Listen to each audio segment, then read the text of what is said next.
এই বিখ্যাত হলং বাংলো। এই চিলাপাতার সাফারি 4টে শিফটে সাফারি হয়। এবারে ডুয়ার্স ঘোরাটা আমাদের কোনো অংশে নিরাশ করেনি, সেটা জীবজন্তু দেখাই হোক বা সেখানে থাকা। এই ভিডিওটাতে আমি তোমাদের দেখাবো সেখানে সাফারির ব্যাপারে। সেই সাফারি কত পড়লো, কিভাবে বুক করলাম, সব এই ভিডিওতে আছে। আর কি কি পশু পাখি দেখলাম সেগুলো তো অবশ্যই থাকবে, তাই ভিডিওটা লাস্ট অবধি দেখতে থাকো। আর সাফারি ছাড়াও আমরা যেখানে ছিলাম সেইটা নিয়ে না বললে হয়, সেটা নিয়ে আগের ভিডিওতে আছে, তোমরা চাইলে সেটাও দেখে আসতে পারো। সিসামারা নদীর পাশে দারুণ সুন্দর একটা কটেজ। চলো সাফারিতে।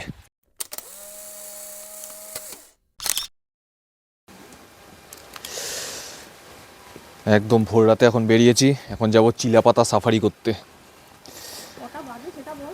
বাজে 4:45। চিলাপাতায় 5:30 সাফারি, এখান থেকে মোটামুটি যেতে হবে 45 মিনিট। 5:30 ওখানে করতে হবে, 6টা থেকে সাফারি। তো প্রদীপ কাকুই বুক করে দিয়েছে, এখন যাব।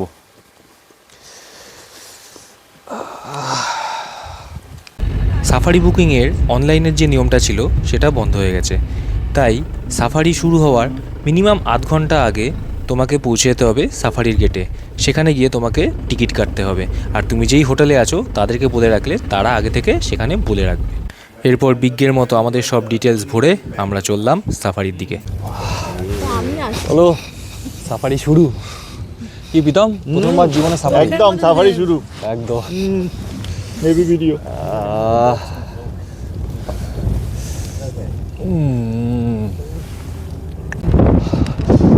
জঙ্গল এখন জাগছে আর আমরা জঙ্গলে ঢুকছি। এখন বিভৎস ঠান্ডা লাগছে, চারদিকে কুয়াশা। সাফারি শুরু হলো, সাফারি গেট থেকে বেরোলাম, এবার জঙ্গলে ঢুকবো। এই এবার আমরা ঢুকছি জঙ্গলের মধ্যে।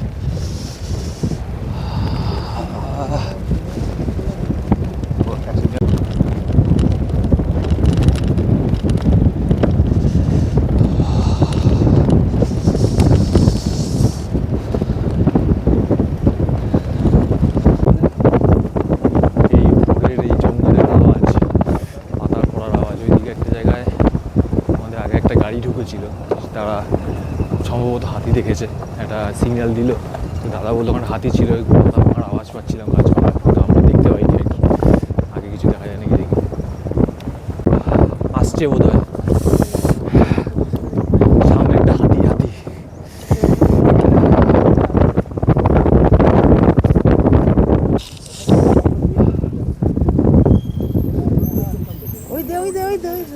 ওই যে সামনে হাতি হারিয়ে সামনে দিয়ে পার হচ্ছে, ওই যে হাতি রাস্তার মধ্যে।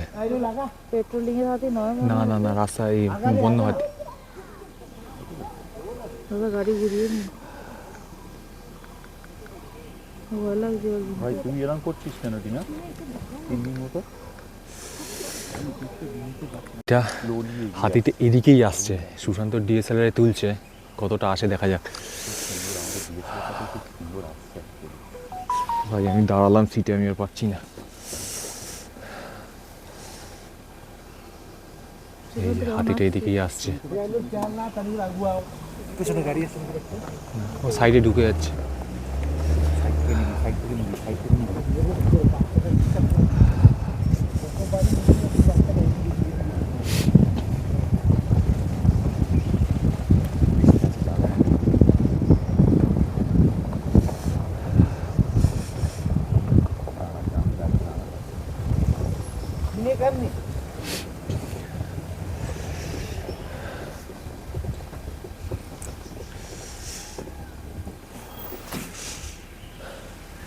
হাতিটা রাস্তার উপর আছে বলে আমরা বেশি এগোচ্ছি না, কোনো গাড়ি অত সামনে যাবে না। জঙ্গলের ভিতরে ঢুকলো।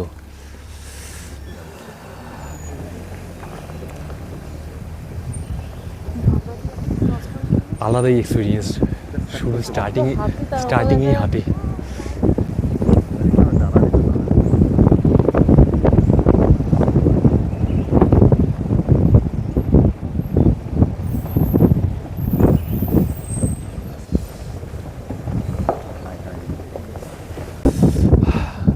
এটা পেট্রোলিংয়ের হাতি। কি হাতি?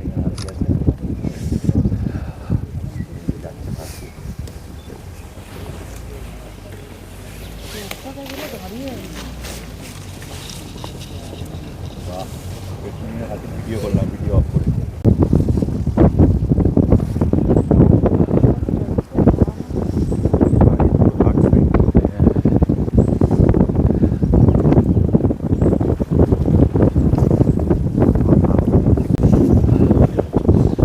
জঙ্গলের এই আওয়াজটাই মানে শোনার মতো।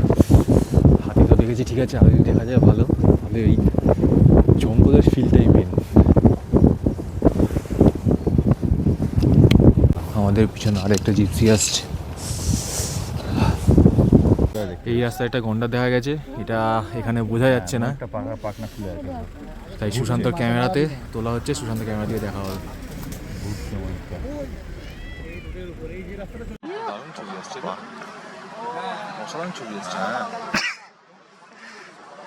হাসি দিচ্ছি না মাসালা। আমাদেরটা বাইরে থেকে সুন্দর রঙে যাবে, চাট মিষ্টি ভিডিও করে নিস ওখানে। করছি তো এটা কি ভিডিও হচ্ছে? একদম। তারপর চোখে পড়ল একটা হরিণ, কিন্তু ক্যামেরা তাক করতে করতেই সে জঙ্গলে মিলিয়ে গেল।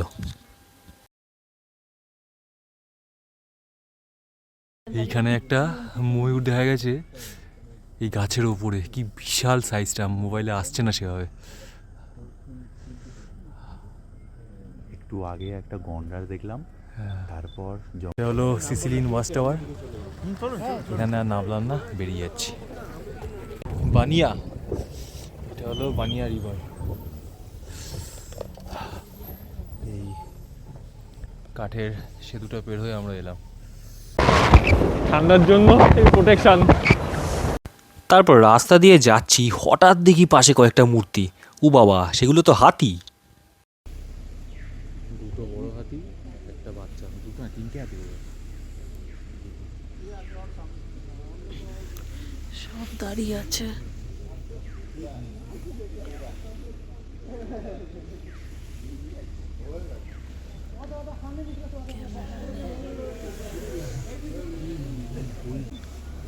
আমার কিচ্ছু করার নেই, সিটের উপর দাঁড়িয়ে আছে।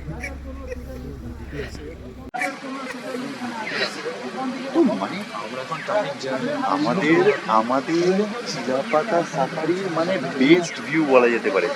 আমাদের সামনে হাতি, এদিকে যেটা ওদিক থেকে এসে ঢুকে গেল।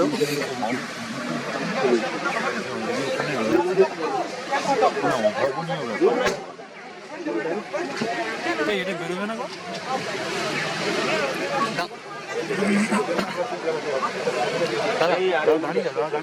একটু দাঁড়িয়ে যাও।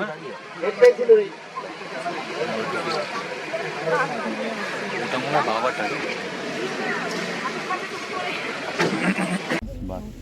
তারপর সাহস করে বড় হাতিটা যে রাস্তায় ঢুকেছিল তার সামনে গেলাম। একদম মুখোমুখি এরকম হাতি দেখতে পাবো কোনোদিন আশা করিনি।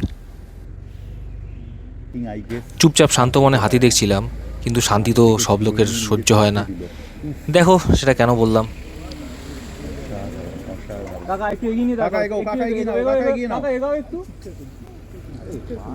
ভিউটাই তো ব্লক হয়ে গেল, এগিয়ে দাঁড়াতে হবে তো একটু। আরে ওরা এইগুলো পিছনে পাশে দাঁড়াতে পারে। দাদা তুমি পিছনে নাও তো, দাদা তুমি পিছনে নাও তো। হাতির সামনে টুপিটা পড়লো কি করে, এটাই তো আমার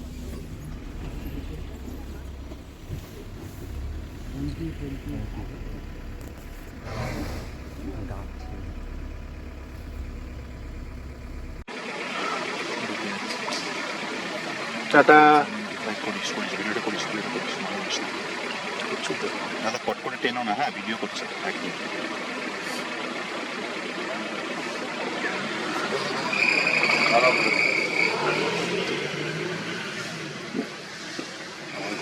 ঠিক আছে, সময়টা বাড়ি পিছিয়ে যেতে পারবো। দাদাকে একটু পিছিয়ে নেবে গাড়িটা, একটু পিছনে হালকা পিছাবে। বাস বাস বাস বাস, ঠিক আছে ঠিক আছে ঠিক আছে ঠিক আছে ঠিক আছে ঠিক আছে। ছেড়ে দাও। এই সাফারিটা করলে তোমাদেরকে নিয়ে যাবে নলরাজার গড় দেখাতে। যদিও এই গড় বা দুর্গ এখন অবশিষ্ট নেই, শুধু তার দেয়ালগুলোই পড়ে আছে। তবে চিলাপাতা জঙ্গলের নামকরণের সাথে এই দুর্গের ইতিহাস জড়িয়ে আছে। এখানে দাদা একটা ভালো ইনফরমেশন দিল। এই যে দুর্গটা দেখলাম নলরাজার গড়, এটা অ্যাকচুয়ালি রাজা দীপেন্দ্র নারায়ণের যে সেনাপতি ছিল চিলারায়, সেইখানে লুকিয়েছিল। তো তার নামই এই জঙ্গলটা চিলাপাতার জঙ্গল।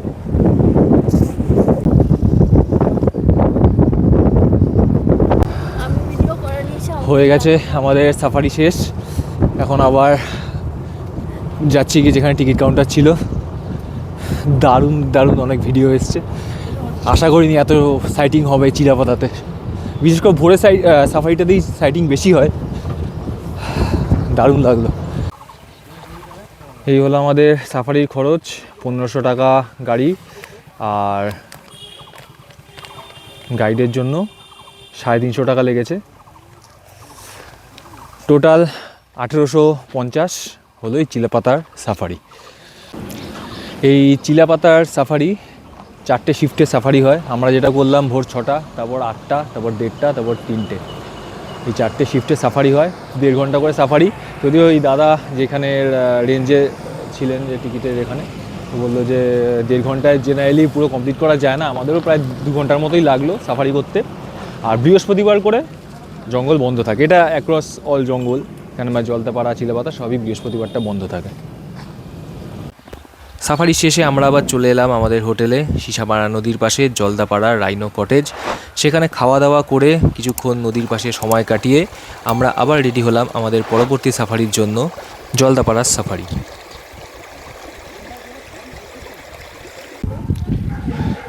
এখন আমরা বেরোলাম আবার জলদাপাড়া সাফারি করতে। 3:30 থেকে সাফারি, এখান থেকে বেশি দূর না, 10-15 মিনিটের রাস্তা। আমাদের এখান থেকেই একজন মানে কটেজেরই একজন গিয়ে টিকিট কেটে রেখেছে। তো এখন যাব, গিয়ে জলদাপাড়া সাফারিটা করি। এখানে সাইটিং বেশি হওয়ার চান্স আছে, জলদাপাড়া যেহেতু গ্রাসল্যান্ড। বাকিটা গিয়ে দেখাচ্ছি। আমরা এলাম এখন জলদাপাড়া সাফারিতে।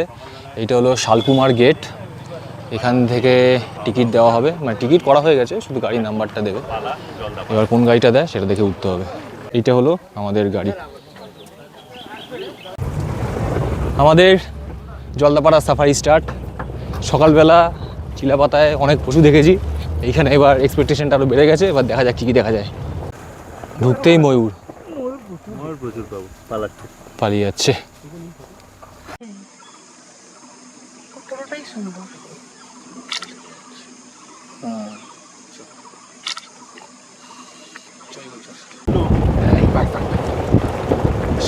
সামনে পুরো ইন্ডিয়ান গড়ের পাল।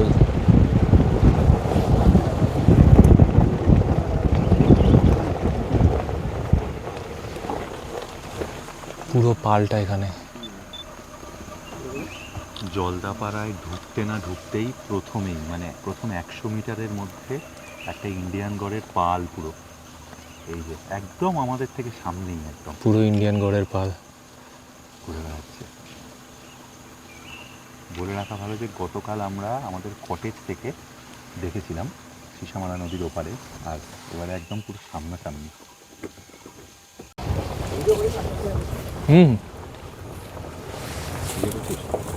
কি সাইজ, বড় বড় তাও তো এগুলো ছোটোর ওপর। হ্যাঁ, বন্ধুটা দেখা আছে।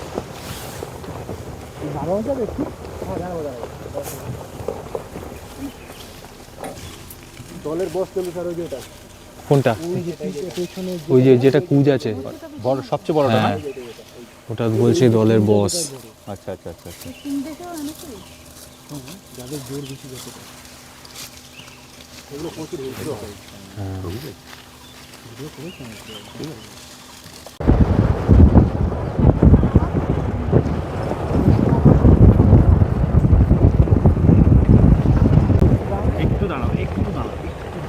এইটা হেভি আসবে। কথা বলিস না।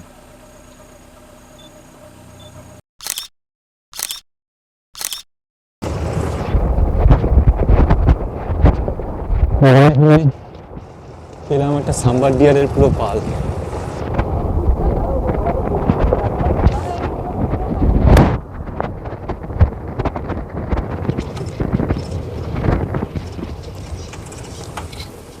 এখানে পুরো সাম্বার ডিয়ারের একটা দল তার মধ্যে ওইখানে যে সাম্বার ডিয়ারটা রয়েছে ওর মাথা আবার কি সুন্দর। ওই মেল এই যে পুরো সাম্বার ডিয়ারের পাল এটা। পুরো এই যে সাম্বার ডিয়ার সোজা সিংগুলো হচ্ছে তোর মনে হচ্ছে কি সুন্দর লাগছে দেখতে।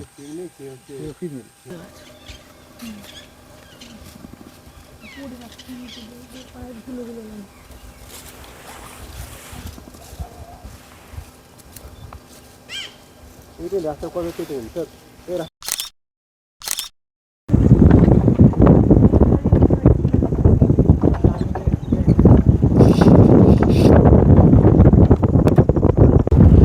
এতক্ষণ আমরা শালকুমারের দিক দিয়ে গেটটা দিয়ে ঢুকে যে সাইটিংগুলো করলাম, ইন্ডিয়ান গড় দেখলাম, সাম্বার ডিয়ার দেখলাম, ময়ূর, প্রচুর ময়ূর। তো এখন যাচ্ছি আমরা হলংয়ের দিকে। হলংয়ের দিকে যদি কোনো ভালো সাইটিং হয় সেখানে দেখি কী দেখা যায়। আমরা এখন এলাম হলং বাংলো। হলং বাংলো নেই, অবশ্যই পুড়ে গেছিলো। তো তার জায়গায় ছোট ওদের জন্য একটা বাড়ি করে রেখেছে।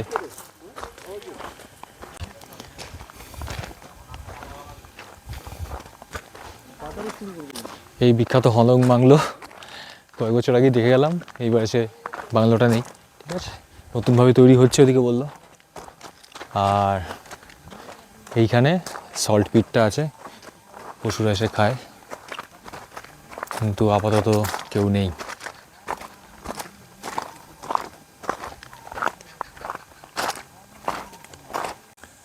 এই হলো হলং নদী।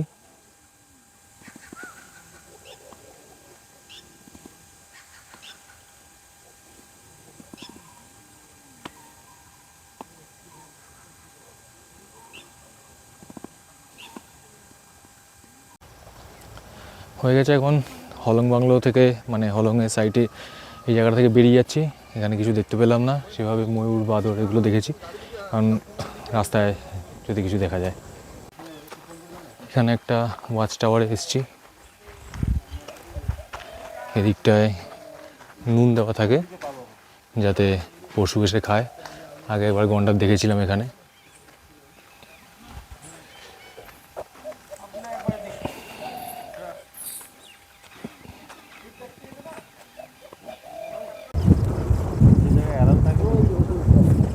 এখানে একটা গন্ডার দেখা গেছে, কিন্তু ক্যামেরায় আসছে না সেভাবে, মোবাইল ক্যামেরায়। সুশান্ত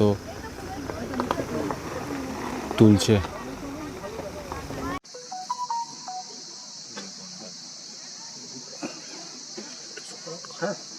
করবো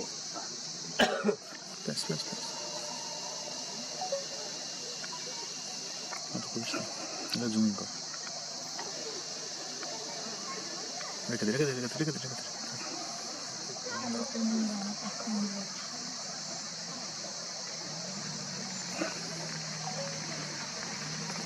মনটার দেখার ইচ্ছা ছিল, ঠিক আছে। জুম আউট করে একটা দাঁড়া, পুরো ভিউটার জন্য যে কত দূরে।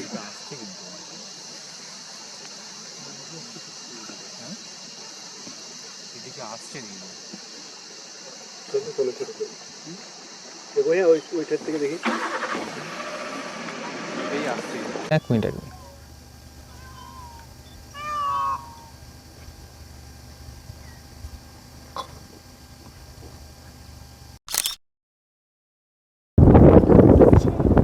আমাদের সাফারি শেষ এখানেই। এখন আবার ফেরত যাচ্ছি এন্ট্রি গেটের কাছে, ওখান থেকে গিয়ে আবার হোটেল। এটা হলো আমাদের এই জলদাপাড়া সাফারি খরচ। গাড়ি নিয়েছিল 1400 টাকা আর গাইড চার্জ 350 টাকা, টোটাল 1750। আমাদের জলদাপাড়া সাফারি এখানেই শেষ। অনেক সাইটিং হয়েছে, ইন্ডিয়ান গড়, গন্ডার, হরিণ, ময়ূর, পেঁচা। 1750 টোটাল নিল, মানে টোটাল জিপ একটা খরচা। আর এখন যাব হোটেল। কালকে আছে আমাদের বক্সা সাফারি, প্রথমে ছোটা মহাকাল, তারপর বক্সা কোর সাফারি। তো দেখা হচ্ছে সেখানে, চলো টাটা। কিন্তু মহাশিবরাত্রির জন্য বক্সা জয়ন্তীর রুট বন্ধ থাকায় আমরা আবার চলে গেলাম চিলাপাতার কোদালবস্তি রেঞ্জে। সেখানে প্রথমেই দেখতে পেলাম একটা ছোট্ট গন্ডার সহ তার মা। মালটার সাইজটা একটু বড় আছে। দুটো গন্ডার আছে ওখানে, একটা বাচ্চা একটা বড়।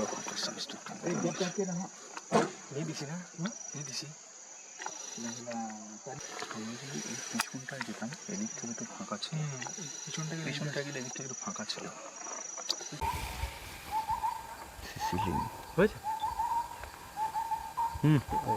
হর্নবিল না ভিডিও না আসবে না। আসবে না, ওই এগুলো রয়েছে, আবার উঠছে, আবার ঢুকে গেল।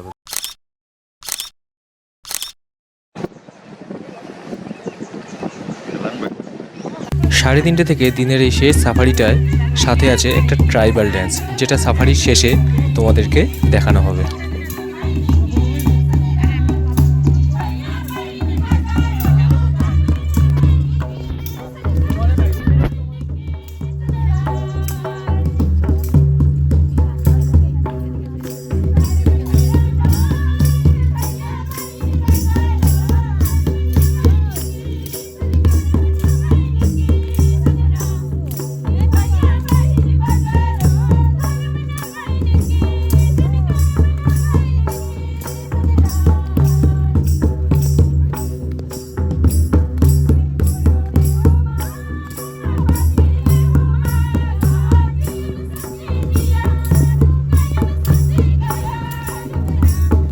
ভিডিওটা ভালো লাগলে অবশ্যই লাইক আর শেয়ার করে দিও।